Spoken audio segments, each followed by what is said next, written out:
Welcome to episode number 14 of New Jersey Living, the podcast. I'm Corey Jones, and if you've been tuning in over the past weeks and actually about maybe 2 months now since we first launched, you know kind of the routine of what we do. We cover real estate, but we also cover all things New Jersey. So whether it be the dining scene or entertainment or sometimes it's local leaders within a community. And today has been one I've been waiting for some time. We have a local business from Plainfield, New Jersey, that we're going to be featuring in this episode. And for those that live in and around Plainfield, this is going to be a well known, or should be a well known name within the community. And if it is not already, it certainly will be today after this episode. So let's get this started now and take a deep dive into Queen City Coffee Roasters.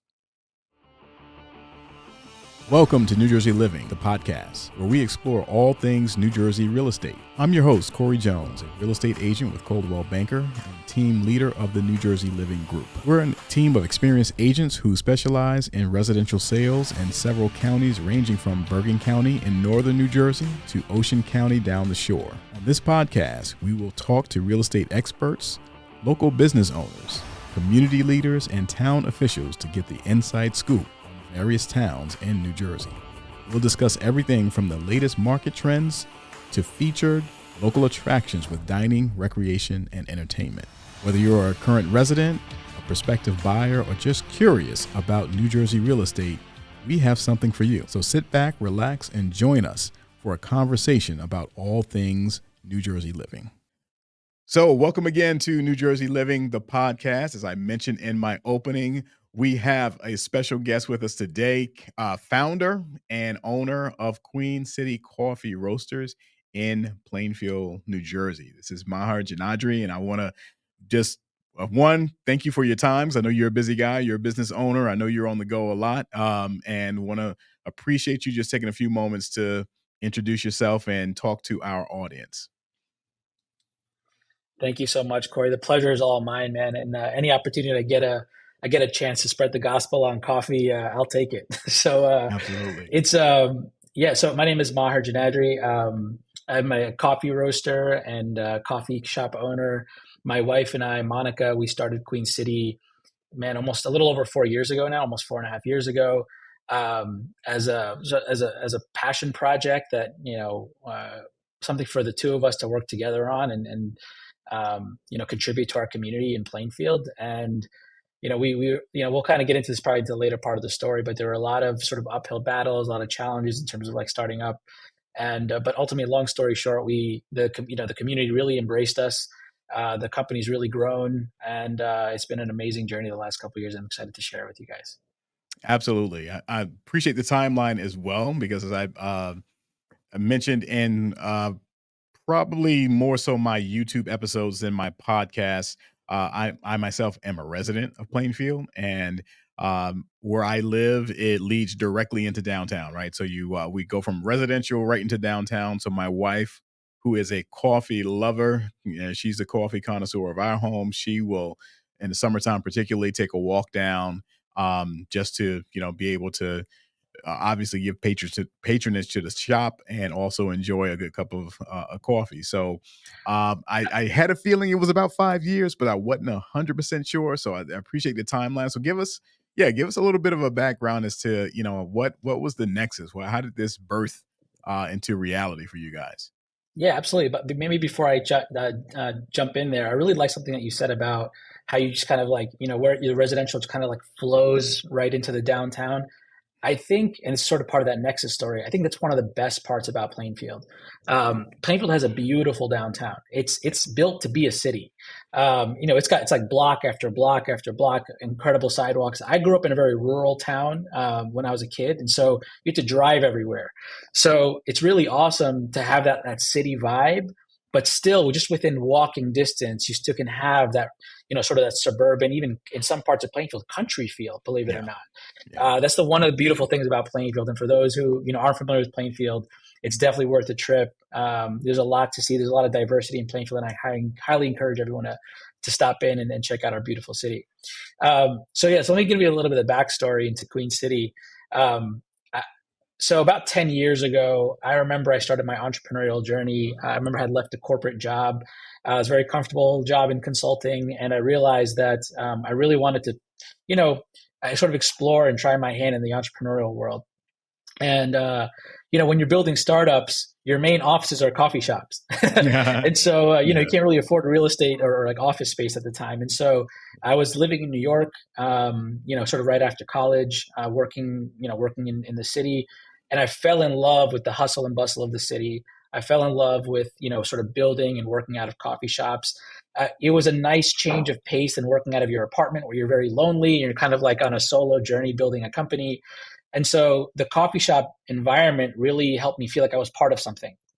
And that feeling is really, really hard to replicate. And so I felt like, whether I was, borrowing some office space at a friend's office or working out of a co-working space or even, working out of the house, it just wasn't the same energy working out of a coffee shop.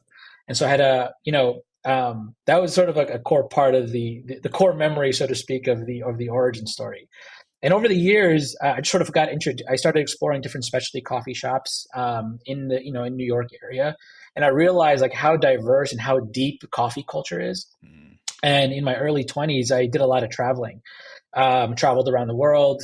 I think anywhere I went, I made sure to visit the local coffee farm. And for those that don't know, there's something called a coffee belt. So when you look at the globe, there's a part of the world where coffee is grown around the world, and that's where you see like a lot of coffee in like the Colombia, Ecuador region, Brazil. Even in Africa, you have coffee from Rwanda, Ethiopia, Kenyan coffee. Again, similar, Kind of close to the uh, equator, I would guess, right? so very, yeah, exactly, relatively close to the equator. And then you have even in Asia, like Indonesia, Papua New Guinea, India, there's coffee. So there's coffee all over the world. And so I fell down this rabbit hole. And anytime I traveled, I made sure to visit these like coffee farms. And one notable visit, I remember I was sort of backpacking in Bali, and I ended up at a coffee farm where they were I guess they were like harvesting and like raising and producing something called Kopi Luwak coffee. I don't know if you've ever heard of that. No. So it's always a fun story. I don't encourage folks to drink Kopi Luwak coffee. Some of the farming practices behind it aren't as ethical as they should be. But basically, what it is they have a coffee farm where there's a sort of a civet. It's like a civet cat that goes and finds the most juicy, ripe coffee cherries. Because for those that don't know, coffee is a cherry; it's a fruit, and the actual coffee bean is the pit of that fruit. And so what these animals do, they go and they eat the coffee cherries. They don't taste that good, by the way, as for human consumption. Okay. But they Wow. digest Wow. the pit, and then it comes out Pass the it. other way. Right. And then and so people go and pick out the coffee. They clean it, of course, right? There's a whole like cleansing process. It doesn't actually touch the coffee bean, but apparently the myth is that there's some like enzyme chains and chemical reactions to the coffee, and you're going to pay $35 a cup for this cup of Oh my coffee. gosh. Okay. So it's known Okay. as poop. It's known as poop coffee for excuse my language here, but Okay. anyway. So it just to give you an idea of like how diverse this coffee world is, right? Right. And so doing a lot of that traveling, it just kind of gave me just so interested in the various practices of producing coffee, the various varieties of coffee. Um, and then sort of fast forward a couple of years of sort of, I'm back in the States. I'm sort of building my first company. It was in software. And after selling that company, I was trying to figure out kind of what to do next. And a friend had gifted me some green bean coffee, with some unroasted coffee beans, right? So basically coffee beans right from the farm. And I'm like, this is pretty cool. Like, how do I roast, right? And so I found some interesting YouTube videos and started doing some home roasting on a pan, literally in my apartment. We were living in Weehawken at the time, and I didn't realize how much smoke comes out Oh, of really? roasting, and so I had like completely, blacked out the apartment. Monica, my wife, was like, you can't be doing this here, obviously, and so that was sort of the start of it. And then we can kind of get into the rest of the story a little bit later, but that was sort of the beginning of like my sort of at home roasting journey. Started experimenting with coffee. The first couple of batches were not good for Okay. obvious reasons. And then, once that first cup of coffee actually tasted good, I realized like, hey, I really like this. I'm pretty good at it, or I'm getting good at it. And friends and family are drinking it. Maybe we could turn this into a business. And so that was the start, so to speak, of how I got into like coffee and roasting. Very interesting. So the question is the roasting process taking place in the shop, or does that happen prior to arriving to the shop? Yeah, great question. So yeah, as people may have picked up, so our name is Queen City Coffee Roasters. So we wanted to really emphasize the roasting part being a core part of our identity. It's not as very common to find coffee shops that actually also roast their own coffee for a lot of reasons. It's its own specialty. There's a lot of skill required. There's a lot of moving pieces when it comes to importing coffee and working with farmers and importers. Um, you know, also, scaling up a roasting operation is really costly. So you're buying these like really bulky roasting machines that take up a lot of space. So it's not very like beginner friendly. And so we wanted to really, because I had fallen into the rabbit hole as a roaster first. It was something where my interest lied, and coupled with that nostalgic experience of building companies out of out of coffee shops, right? My wife and I realized like, hey, one day when we kind of settled back into suburbia, let's open up our own coffee shop. And we were coming back from the like living in New York and Weehawken area. We decided to move to Plainfield was such a perfect mix, as I mentioned earlier, of like city living but also like suburban, like Yeah. country type life. And so Plainfield was perfect. But we realized that Plainfield was missing, especially in the downtown, with some like specialty coffee, some great coffee that you could definitely find in the bigger cities. And so we realized, hey, it's up to us to be roasting the coffee and like bringing this coffee to the community through a coffee shop. And so to answer your question, we roast everything in house. Now, the roasting doesn't happen actually at the shop. We have our own roasting facility also in Plainfield. Okay. We have a warehouse in town, just a couple minutes away. So the roasting, so we import coffee sort of by the pallet load. Like we're bringing in, shipments of coffee, of roasted coffee bean. They come in like these really big sacks. Like Mm. each sack of coffee is like 130 to 150 pounds, right? Wow. And Okay. so you're buying like big coffee in bulk. So what we're doing is you will typically do a lot of sample roasting. So to get coffee right, it's like cooking, right? It's you got to find your own flavor, your own recipe, your own style, your own method. I mean, there's some basic principles you need to follow, but every roaster has their own approach to coffee. And so for us, every coffee is different, and we go through pounds of coffee just trying to really nail the right flavor profile that we're looking for. Like I said, it's a bit of an art and science at the same Mm. time. And so then once we really nail it on a smaller roaster, so we're not wasting coffee, right? Waste is really important to us, or controlling waste, that is. We then move on to like what we call a production roaster. And a production roasting is like a much bigger machine. Corey, you got to come by the warehouse one day and you got to check it Yes. out. Had no idea you had Um, one. Absolutely. yeah, it's incredible. It's really cool to see, and we have like a whole fulfillment center because we do some e-com and wholesale business as well. So anyway, long story short, so we do all the roasting in house. We import the coffee to the warehouse. They go through a process of sample roasting to try to get the right profile and flavor of the coffee directionally. So we're doing like 1 or 2 pound batches, very very small batches.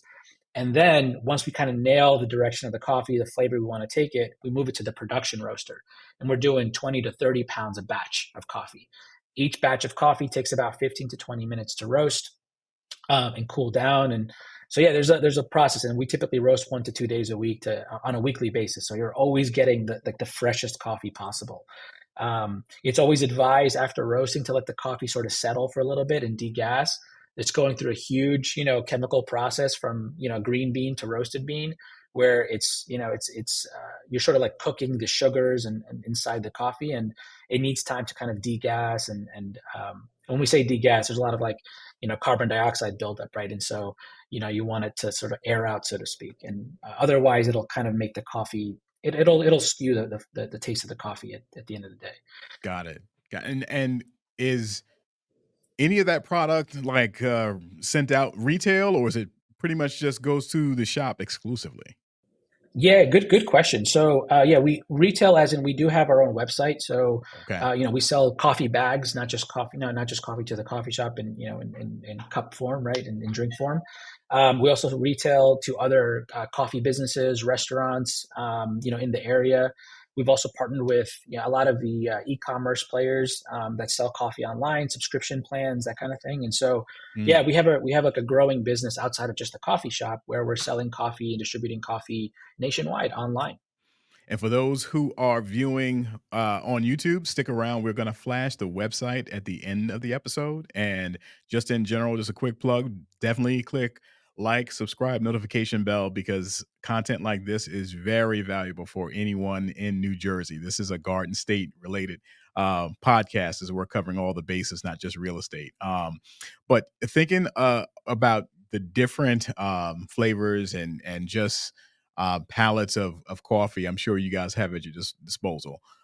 What is probably, if there is a feature or bestseller or more common, um, a flavor or roast, if you will, what would you say that would be right now out of the shop?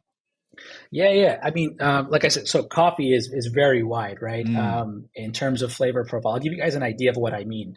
So I encourage anybody who's listening to the podcast, come over to Queen City, try coffee black, no milk, no sugar, right? And on one end of the spectrum, you can have coffee that tastes like you're drinking like strawberries, right, or some sort of fruit juice in a way, right?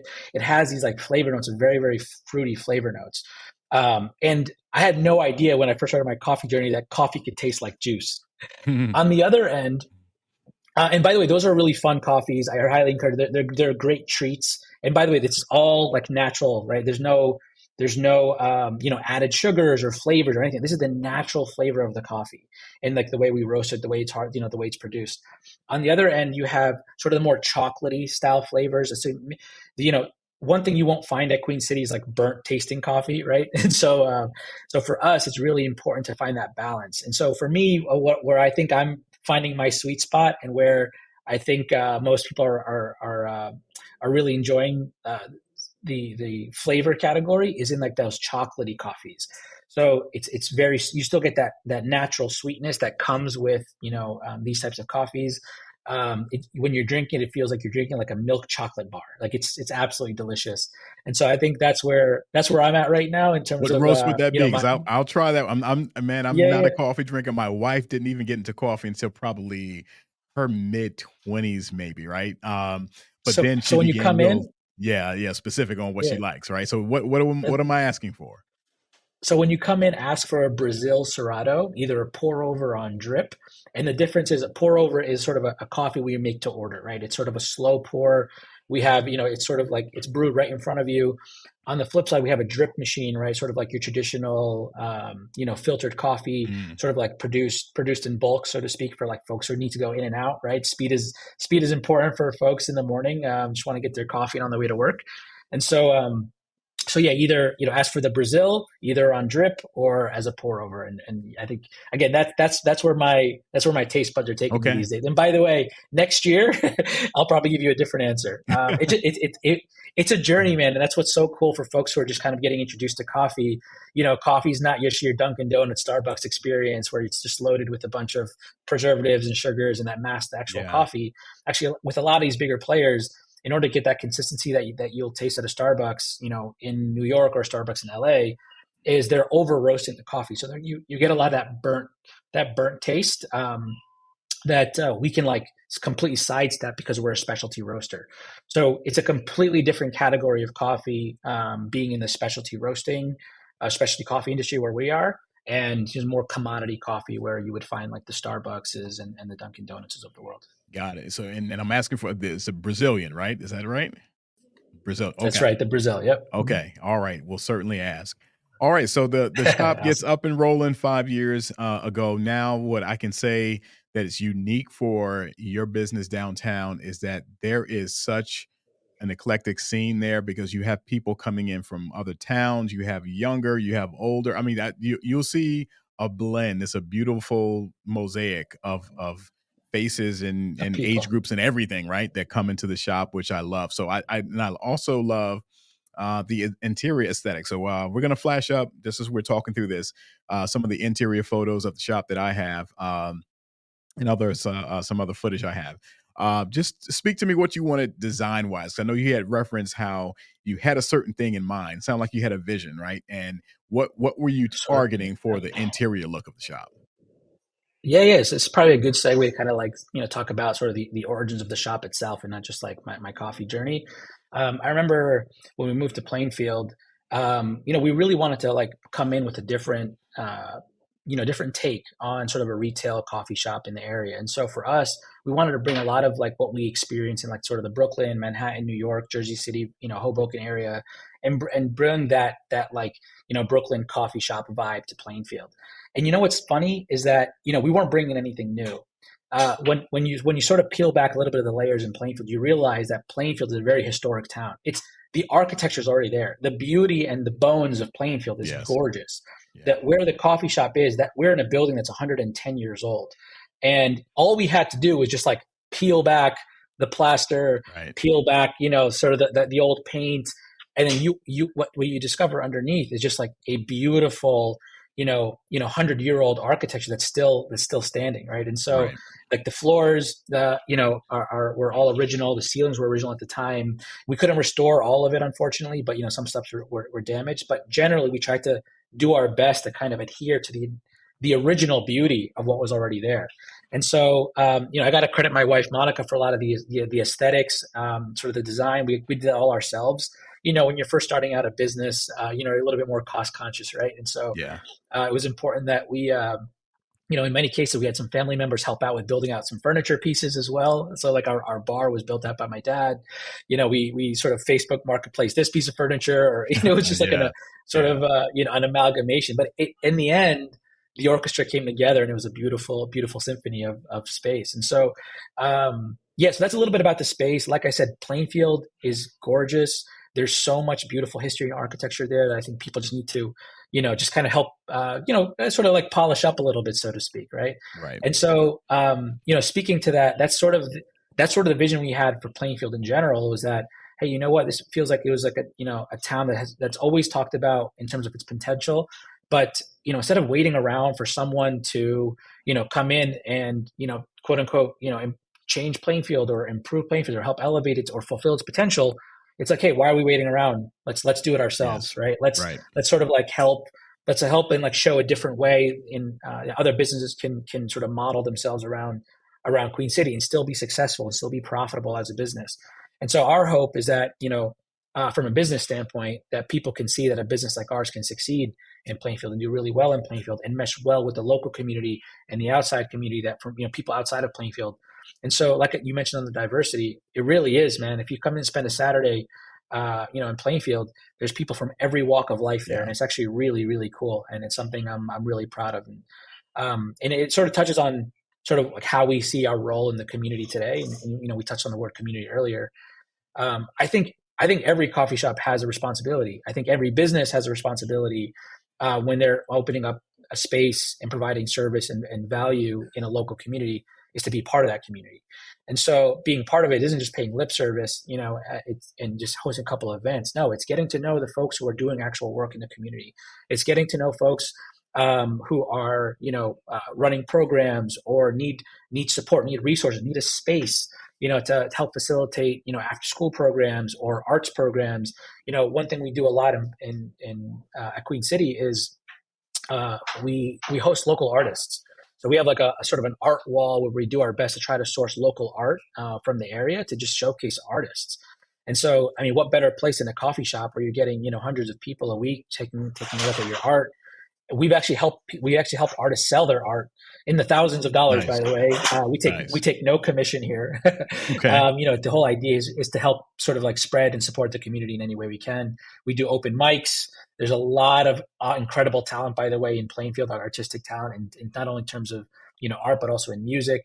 And it's been incredible, kind of just like helping create the space for people to shine. It's sometimes the best thing we could do is kind of get out of the way, right? And just like let people show their best work.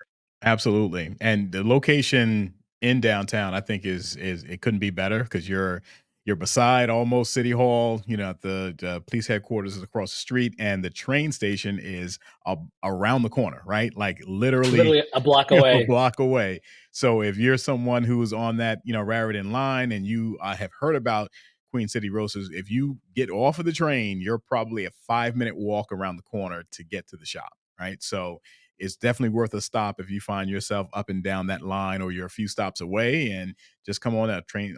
Plainfield does have 2 stations, so this would be the Plainfield station downtown, not the Netherwood. But this is definitely very convenient to reach by train, and walking. So walking downtown area anyway, as you spoke to a little earlier. It's in the heart of that core downtown area, so it couldn't be more convenient to reach. Yeah, agreed. I've taken advantage of it plenty of times. I never need to like hop into the city for a meeting or anything. So yeah. Yeah, absolutely, absolutely.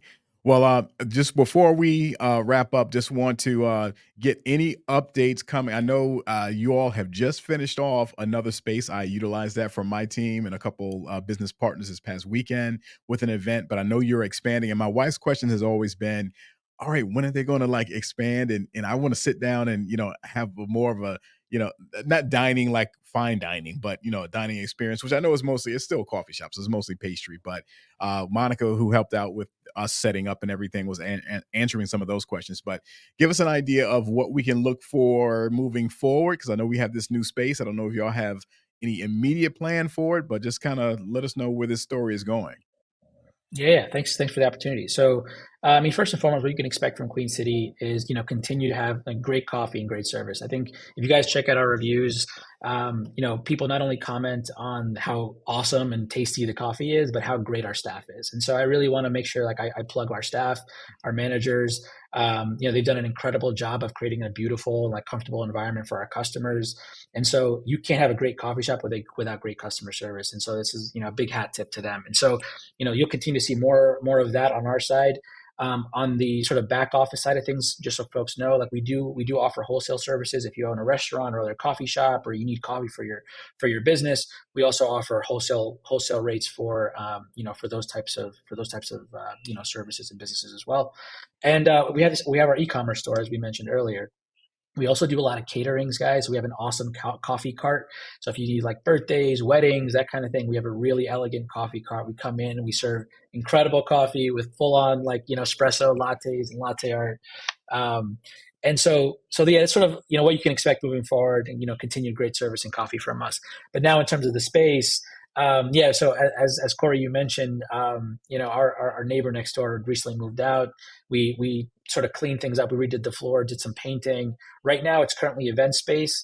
We're, as again, sort of in line with what we said earlier about being part of the community. We're actually taking feedback from the community of like what they want to see.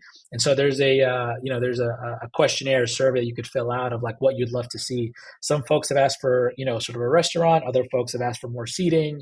Other folks have asked for, more of like a performing arts, like events type space. So there's a lot of ideas on the table right now. I don't think we've finalized anything yet. Okay. So make sure you submit your vote All right. on what you All want, right. what you want to see. And we ask the listeners here as well to stop by the shop and share their feedback. We would love to see what other ideas can come out of that.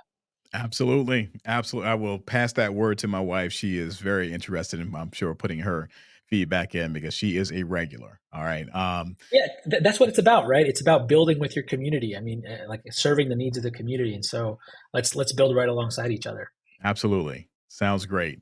All right. Well, I want to thank you again for your time. Again, I know you're a busy man, and I was grateful that we were able to get this time to carve out just to speak on the Queen City Roaster story. This won't be the last time. I'm sure we'll have to do some revisits, because as we get into summer, particularly, I know downtown does have like these summer related events and what have you. Right. So I really want to be able to plug Yeah. more of these events, and what some of the places that people should stop by for these events. So we will Awesome. revisit. All right. So if I can get you on Excellent. schedule again. All right.